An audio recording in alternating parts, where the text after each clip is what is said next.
जानू बैठतो लगनिया टूटतो पारनवा तपी लाई दी हो पानिया तले नस में जहरिया के सुई आगे जानू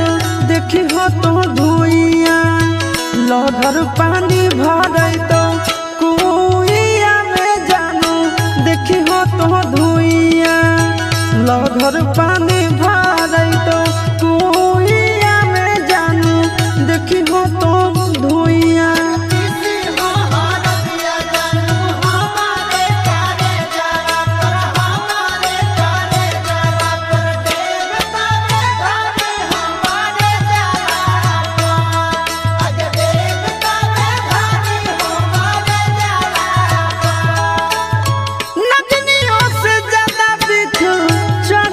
तो जनिया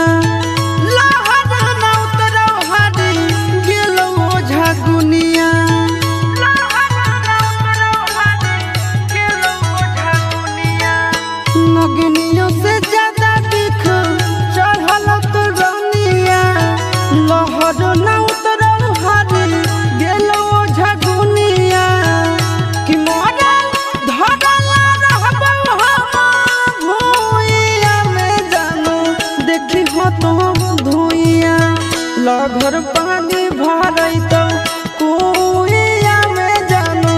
देखी हो तो धुइया लहर पानी भरई